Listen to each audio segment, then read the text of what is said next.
On today's episode, we are going to be covering 10 ideas to make your living room look more expensive on a budget.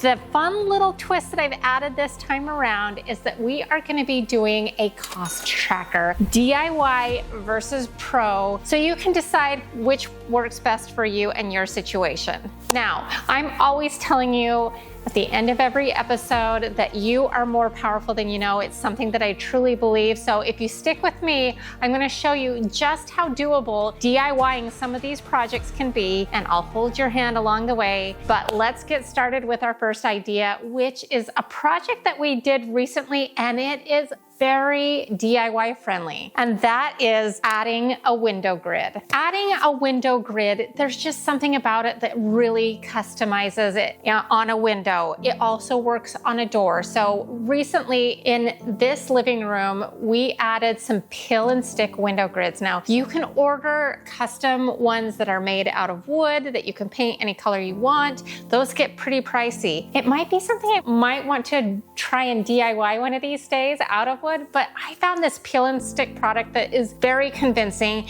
and I've also seen people use some electrical tape to get a similar look. This product that I found wasn't that much more than the electrical tape, but it has a much more convincing look to it because it's texture, it looks like molding. But this is so DIY friendly because you could simply just peel off the backing, stick it to the window or door that you're using at, cut it to the right dimensions. One thing that you want to do is just decide how big of a grid you want. And so there's a lot of ways that you can customize this for the look that you're going for. The one that I went with was very flat, but this molding can also come in a, with a texture, so you can really get the look that you're looking for, and it's a very simple and easy process. Okay, so my project took a couple of days only because I didn't order enough of the peel and stick molding in the first place, but this is definitely a doable afternoon project or day project depending on how many windows and doors you have. I have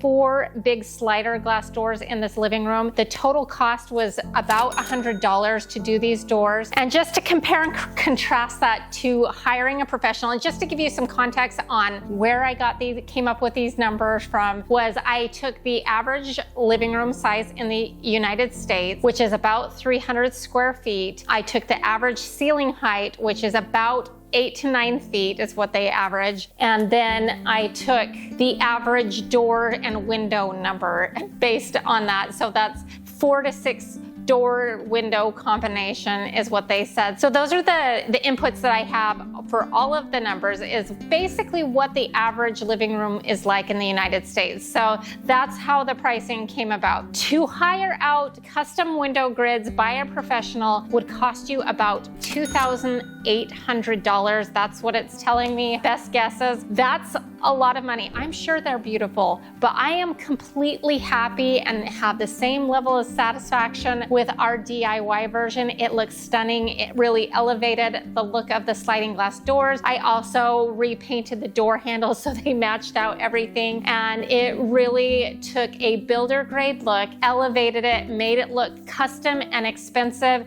all for a fraction of the price. So, that's just something that you may weigh back and forth. And there might be times where I want to go more custom. In this case, I'm really happy with the way it looks, and I think there's a good chance that I'll be repeating it in a few other areas. Okay, another recent addition that we did to this formal living room space was a custom cornice board. Now, what it was previously was a dated fabric covered cornice board. So it was padded and it had some silk fabric, which I'm sure in its time was stunning and beautiful, but it had seen its day. It was like time worn, color faded, ripped and tattered, and it was time for an upgrade. But what we did is my husband and I ripped off the fabric, ripped out all the staples, cleaned it up really well. Now, if I were to recommend doing this to you, just start from scratch. But this was very economical in the fact that it gave us a little bit of structure to start with, but it would have been easier to just cut some wood pieces down and build it from scratch, if I'm being quite honest. But we worked with what we had, and I'm glad that we did, and it did save us a little bit of money, and it was very environmentally friendly, shall we say. So then what we needed to do to upgrade ours was add some of that masonite board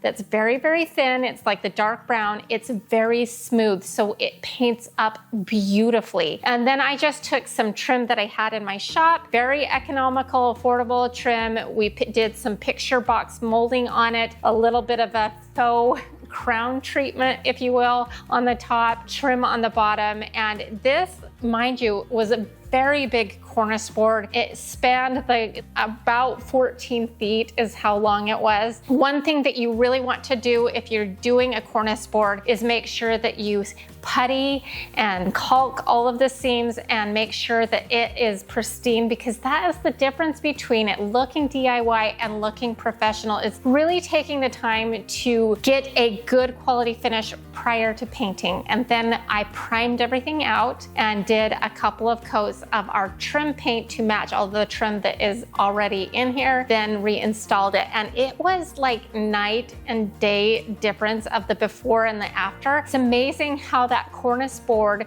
really added like an architectural interest to this space with something that we already had there. Now, if a cornice board is not a look for you, another idea and option for you is to just beef out the trim around your doors and windows, upgrade it, make it fatter and thicker, like add a header on the top of your door that is a little bit more substantial and has a little bit more interest to it. This is a very DIY friendly project, either one of these, as long as you are patient and you take those extra steps of sanding, puttying, caulking, and making sure that it looks really, really good prior to painting, because that is where all the difference is had. Now, for my cornice board, it's a little bit different situation because that very thin masonite board is very inexpensive. In fact, we didn't even use an entire sheet, and you can get a sheet of it for maybe 10 bucks. The majority of the rest of the cost would have been in the molding. So we did this for under 100 bucks easy, maybe like even closer to $75. But if we were starting from scratch, we would have needed to buy some MDF board, and that is a little bit more pricey. But even still, according to my little cost tracker, if you on average DIY'd out and started from scratch, the average room, they are estimating that to be $250 if you DIY it. Now, if you hire a professional for the same thing, then it costs you about $2,400. So there you go. Hopefully I have shown you that you can totally DIY this. If you want to go back and watch what I did on my cornice board so you can get some inspiration, maybe some instructions on how to do it, I will link that episode below. You can totally do it. It's amazing how much adding curtains can transform your space, because even after I added the window grids and like the cornice board, it was beautiful, but it felt a little unfinished. And that is why adding curtains really elevates a living room space. But you don't have to go way overboard on this. There are a lot of options that you can find on Amazon, even ones that will customize the length and the width for you, that are very, very affordable these days. You can maybe even find off-the-shelf ones. I bought curtains at IKEA that have worked, where I've added a pinch pleat to it. You can add pinch pleat draping, which I showed in an episode where how easy that is to just on the top of your curtains. You can buy them already with the pinch pleating if you like. I prefer a pinch pleat. I think it looks very polished and nice, but you don't have to. For example, if you have the cornice board on the top, you don't really see the top of the curtain at all, so it doesn't really matter because it's disguised by the cornice board. You can just put them on rings and have them slide open and close. And so there is a lot of options when it comes to off the shelf or something that you could order and easily customize the size and the color that you want by shopping on Amazon. Now, back in the day when I was professionally designing for other people, I worked a lot with custom drapery companies, and they get very expensive very fast. In fact, it was not uncommon if you were going to a custom work room and having custom drapery treatment that we are talking in the neighborhood of $3,000 to $4,000 for custom window treatments. You don't need to go that route. There are so many options these days that are affordable, and you can still customize a lot and not break the bank on your pocketbook that way. Even curtains as tall as 22 feet, which we have in the dining room over here, were very affordable in contrast to going the custom route. So there are options out there that are super affordable that you can do where you don't have to involve a custom workroom. Now, by all means, if you want to go that route and you have the money, I am a big fan of that. They do a beautiful work. They do a beautiful job. So I'm just kind of trying to present all the options, and that's how you do it on a budget and still get a high-end designer look. One of the things that I still have planned for this living room, but really kind of this whole main floor, I really love picture box molding. It is timeless, it's classic, it will never go out of style. It is elevating and it's very DIY friendly. Now, the reason I haven't done it in this space quite yet is because it's a situation of one wall leads to another and the height of the ceilings in here, which may,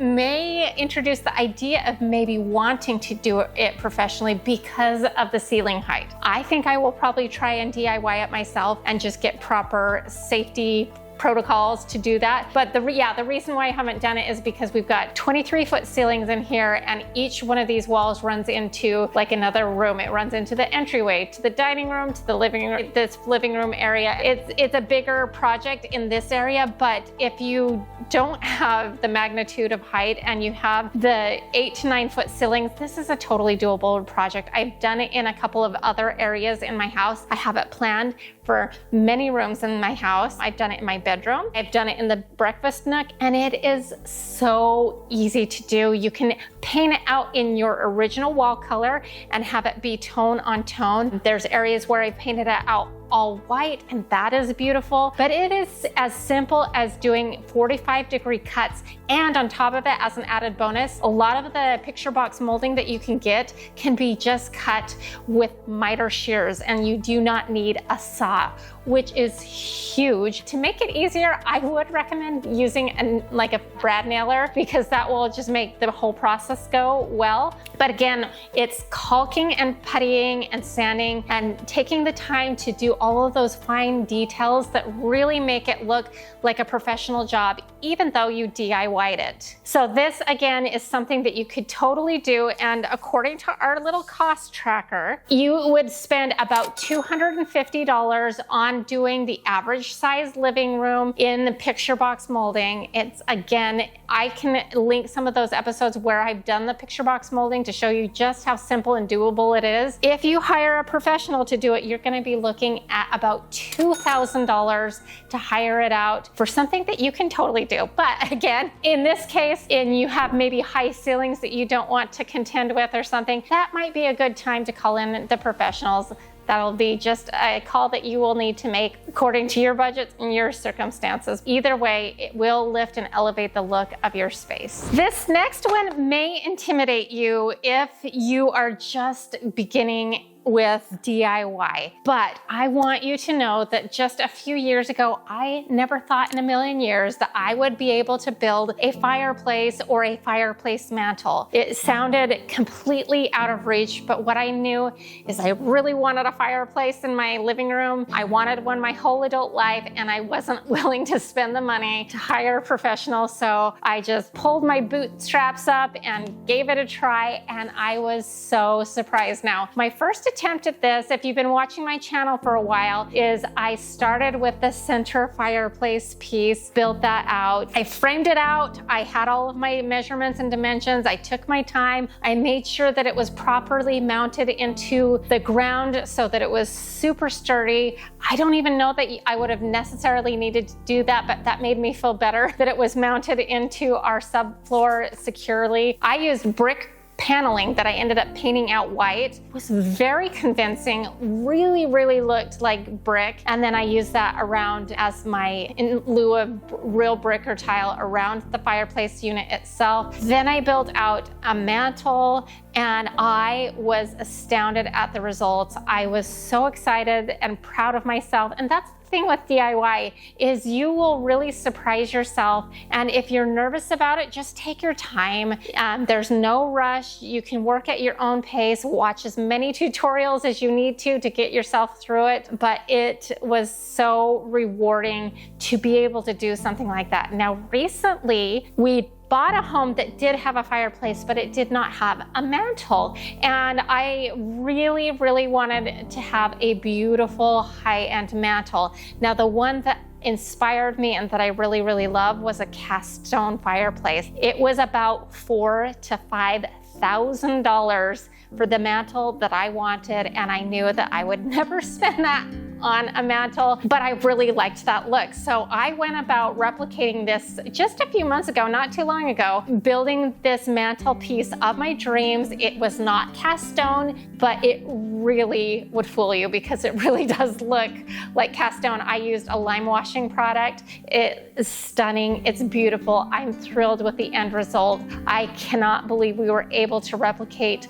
the one that I loved so much for such a fraction of the price. Now, on the mantelpiece that I just built, it ended up being $150 versus the $4,000 to $5,000 inspiration one. So it just goes to show you where there's a will, there is a way, and you can figure out how to do it for less money and still have the same impact as the high-end expensive one. So that was really, really rewarding. Now, as far as my fireplace mantle, I didn't just stop with the mantle. I ended up building out some bookcases on either side, which really, really looked good.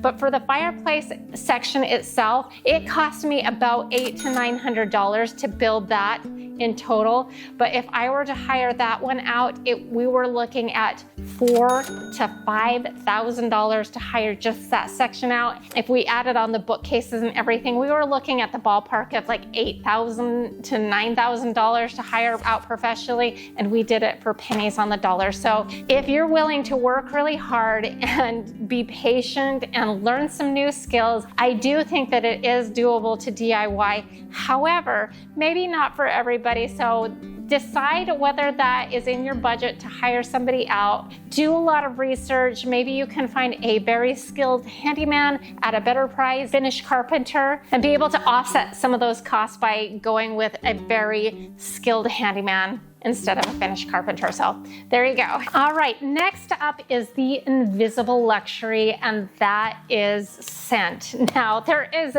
nothing more mood killing than walking in and having a smelly house. It's happened to all of us. My husband has a bloodhound nose and he can smell something that I can't immediately, and he can track down it. But there is nothing more off-putting.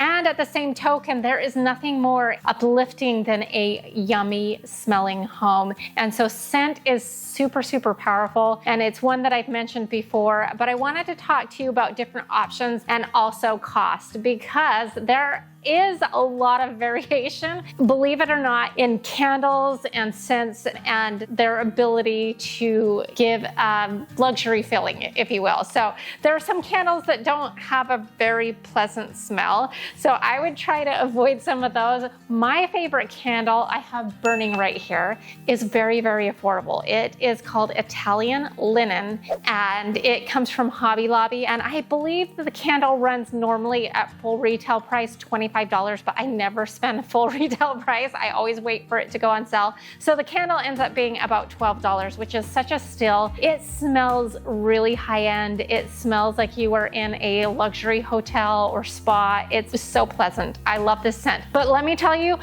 scent is subjective, so you've got to find the scent that works for you. This is just one that I really, really love, and this is on the more affordable end of the spectrum. However, you can really drop some money on home fragrance and home fragrance options. Diffusing is a really popular choice, and I love diffusing. There are very expensive diffusers that retail for about $300. Maybe they're amazing. I haven't tried them out, so I can't really speak to that, but what I can speak to is some of the options that I found for my own home that are a little bit more on the affordable end of the spectrum. I'm not saying that I wouldn't ever want to try it out or try it out. It seems like a lot of money, but maybe it is so incredible that, that I don't know what I'm talking about. But here's one suggestion that I have that you can kind of get a similar idea for a little bit less money. This little diffuser right here does not look like much. It's small, but look how pretty it is. It has kind of a cut crystal effect.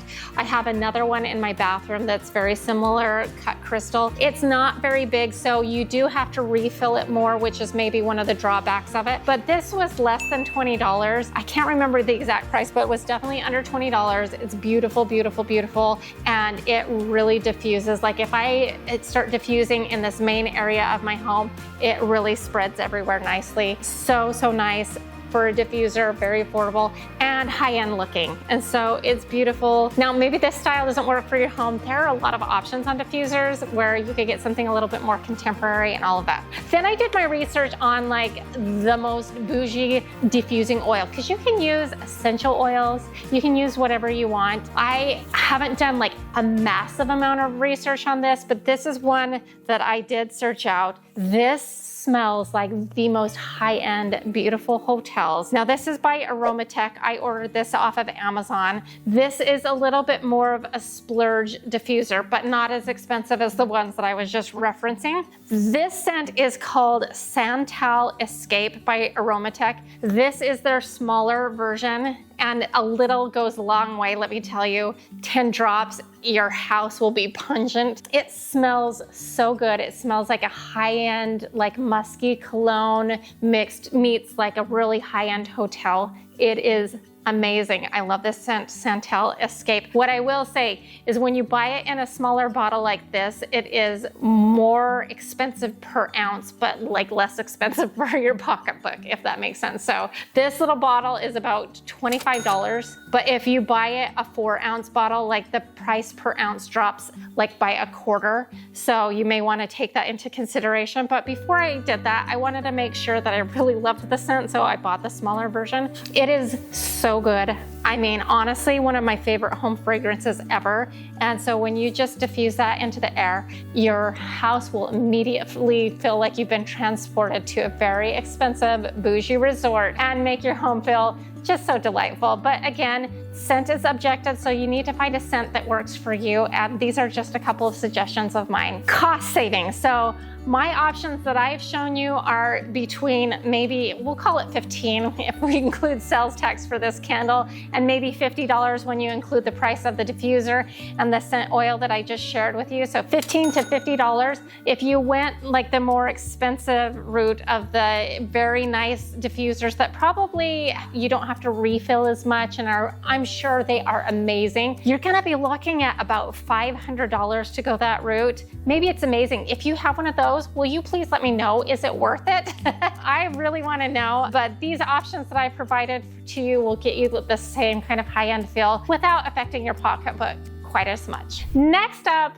I'm gonna talk flooring, and flooring might be something that seems kind of overwhelming and intimidating, and I get it. It is a big decision, a big investment, and some work if you're gonna DIY it. But adding some sort of hard surface flooring to your living room or your home in general, it really does elevate the look of it. There are some beautiful carpets out there. If you love carpet, go that route. If you're going the higher end carpet route, it will probably be about the same money as putting in a hard surface flooring. But the nice thing about the hard surface flooring is that it lasts a lot longer than carpet. Some of the options that have come out that are so great these days is luxury vinyl plank flooring has really been elevated. It looks so nice. It is so DIY friendly. Adding tile. There are some beautiful tiles out there. If you go to places like Floor & Decor or even the big box retailers, you can find some really good tiles. The money is in the labor. And so that's where you're gonna have to really weigh whether or not you are willing to put in a little sweat equity. I've done many different variations of this. So for example, I have had a couple of homes that have had hardwood flooring, and refinishing, that is hard work. I am not gonna lie at all. Refinishing your hardwood floors might be something you want to consider hiring out. It is messy, it is exhausting, and it's kind of complicated to refinish hardwood floors. But I've done it, it is doable. You can get a very professional look, but you are going to put in a lot of sweat labor into that project. So that is something that you're gonna wanna consider. There is nothing more timeless and classy than hardwood floors. It's beautiful. They have come out with like I said, the luxury vinyl plank flooring and the engineered wood flooring. These are completely doable, DIY friendly. What's nice about it is you don't have the mess and the dust that you have when you're refinishing real wood floors. And so that makes it very appealing. The luxury vinyl plank, you can score and snap. You don't have to use a saw, so that makes it very enticing. They They've really upped the look to make it look so realistic and convincing. A lot of them are waterproof. They have really great warranties. So luxury vinyl plank is hot, hot, hot right now. It's affordable, it's doable, and so I would recommend doing that. Also tile. I haven't done tile in a living room before, but I just recently did tile in 2 bathrooms. Yes, it's a lot of work. Is it doable? Absolutely, and it's beautiful. So if you want to go more of that direction, it is a doable project, but you're gonna need a wet saw, so you either need to buy one or rent one. You've gotta be careful because you're working with blades, and so if that makes you nervous, that's something that you've got to consider. I don't think you necessarily need to be nervous. You just need to be really aware of where your hands are and where you're cutting, and just be careful. I've used a tile saw a lot, and it is totally doable. You get super messy doing tile work. I am not going to lie, you are going to be covered. So you will get really, really dirty doing tile, and it's really hard on your hands, so make sure you wear gloves. I didn't do that very well in my last tiling job and regretted it. So make sure you take the proper precautions. But again, if you're willing to do the work, you can definitely save some money. Now, as far as the cost perspective, it's gonna really depend on what you select. So here's how I went about it. So we have a 300 square foot living room space that we're kind of basing this all around. And if you want a pretty decent tile or luxury vinyl plank, you're gonna be looking at the neighborhood of $3 to $4 per square foot, and that is for a really nice quality flooring. You can do a little bit less than that. You will sacrifice a little bit in quality, but you can save some money there. And you know, sometimes you find really, really good deals on Facebook Marketplace and things like that, so you can look around and score an absolute deal. But I would say plan on $3 to $4 a square foot. Total supplies, everything included, you can get the job done with a really good look. So that will give you about a cost of $900 to $1,200 if you're DIYing it yourself based on a 300 square foot space. If you're hiring it out, I would plan on spending about $10 a square foot. That includes materials and labor. So you're gonna be looking at the ballpark of around $3,000 to put in that hard surface flooring. Maybe that is worth it to you. Totally your call. I can totally understand and empathize. When it comes to refinishing, that's a whole different ball game, and I'm not gonna really include that in our price tracker. But for your information, if you are refinishing your flooring, your existing wood flooring yourself, you're gonna probably, need to rent the sander and get the finishes and all of that. I would recommend Bona Sealer, the brand. It's really, really good quality. You're gonna be looking in the neighborhood of maybe $1 to $2 a square foot to do it yourself. You might be looking more in the neighborhood of $3 a square foot to have somebody professional. I haven't priced it out in a while, so I might be a little bit off on that. So that's like in the neighborhood of $1 to $2 a square foot savings. In that case, I would splurge and hire it out. Just saying. So hopefully that helps you out. Okay, now that you have your beautiful hard surface floor, I would recommend getting a nice rug, but you don't have to fork out $3,000 for a very expensive rug, unless you want to, of course. I'm not telling you how to spend your money, but I'm just saying that you do want to get a big rug. You don't want to skimp and have a small rug. Bigger is better when it comes to rugs. It's beautiful, it looks more polished, it looks amazing, and the prices are pretty affordable these days. They have the washable options that have gotten so much better, and you can spend probably anywhere in the neighborhood of $200 to $400 on a large rug, maybe like a 10 by 13, and maybe it's not the most expensive looking rug ever, but they look pretty good. So the one that I got in my living room is really nice. It definitely fell, I want to say it was less than $200. It looks really, really nice in here. Now, I personally have not felt inclined to spend a lot of money on a very expensive rug because my tastes change a lot. And I don't want to commit to a rug long term. I would feel like if I was going to drop a lot of money on a rug, I need to commit to it, if that makes sense. I would really have to love it. But I think you could definitely get a very large scale, beautiful rug in the ballpark of $200 to $400. Still an investment, that's still a lot of money. I have gotten rugs that are this size of rug at Ross before for, like, let's say between around $50.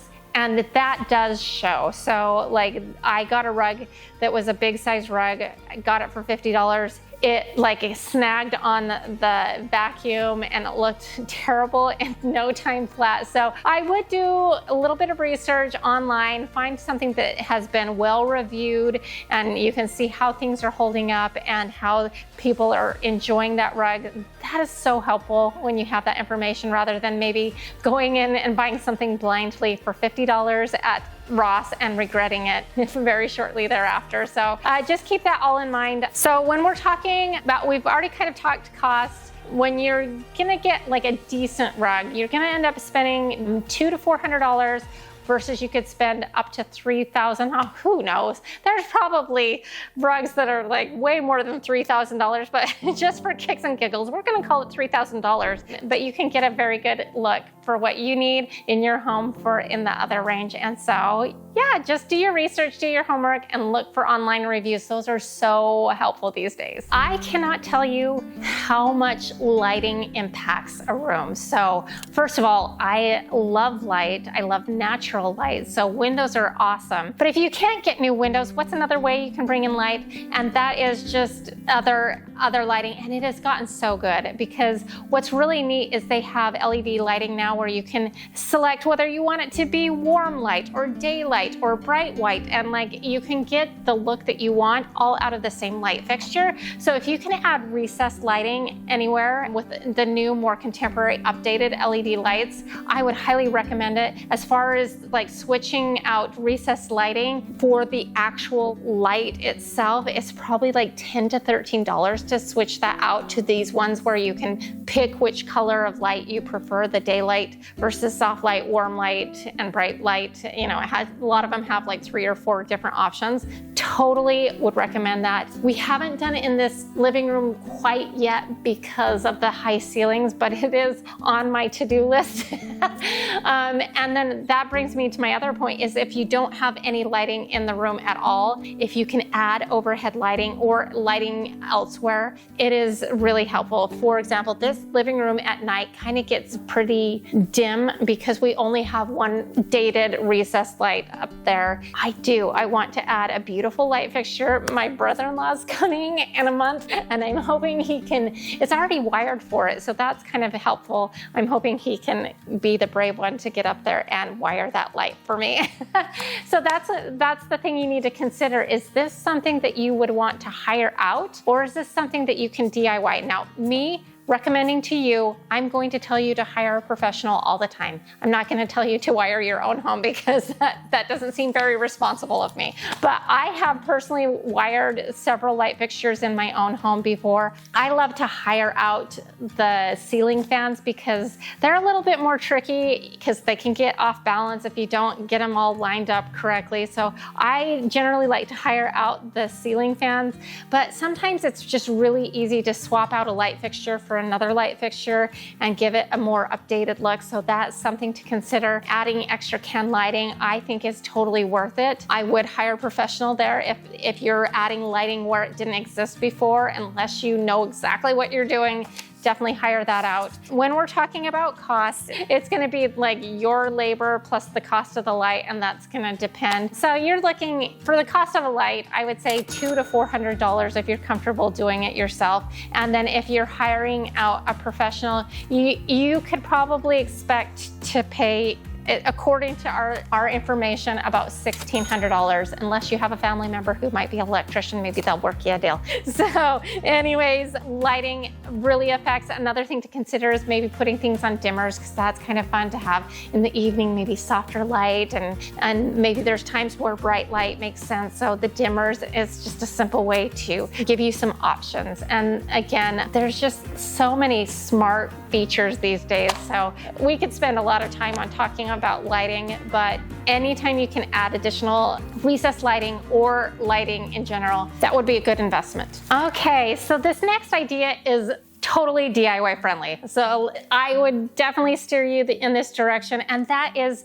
swapping out your throw pillows. Make sure that they look fresh, and sometimes they get tired. Tired pillows can bring down the look of the room, and very nice, fluffy, good pillows can bring up the look of a room. But you don't need to spend a fortune. In my design days, you could easily spend $150 to $200 per pillow for a designer pillow from a showroom.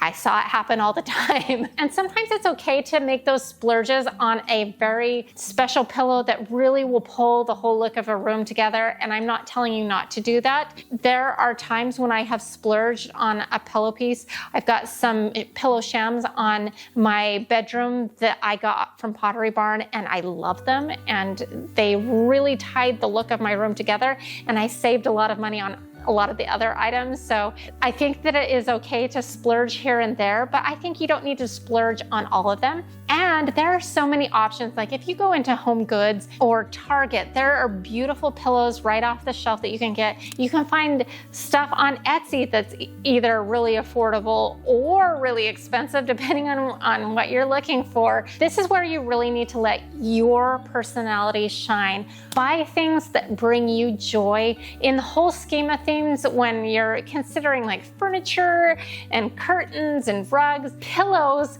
are relatively affordable. So they're things that you can switch out, give a whole different look to the room, and really let your personality shine. So just the biggest thing to remember is to find things that like maybe add texture, that are maybe not flat. You know, you want something that has a little bit of a raised texture. Maybe find that high-end designer look and then use Google Lens to find it for a lesser price, or find something that's similar for a lesser price. That is such a handy tool. So there are a lot of options, but whatever you do, fresh pillows really do lift and elevate the look of a room. Swapping out an entire room of pillows, you could do as little as $150 for an entire room of lots of pillows. Up to $1,500 is what it's giving me for the average living room for more of a high-end showroom pillow. So, and I'm sure, again, it could probably even go higher. But you could even make your pillows. DIYing your own pillow covers is easy to do.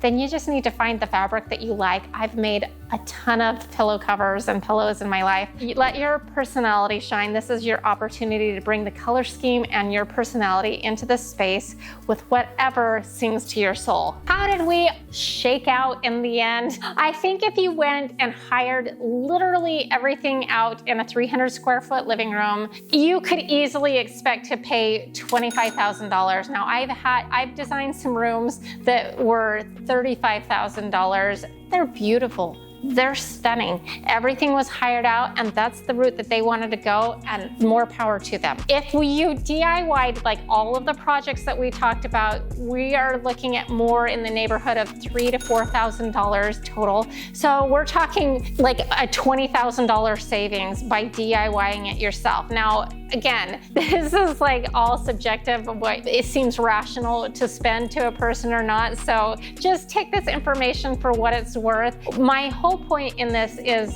that you can get that beautiful high-end designer look, save some money doing it, maybe splurge in some areas, save in some areas, but either way, you can get that look without it breaking the bank. And I hope that you found inspiration in this episode.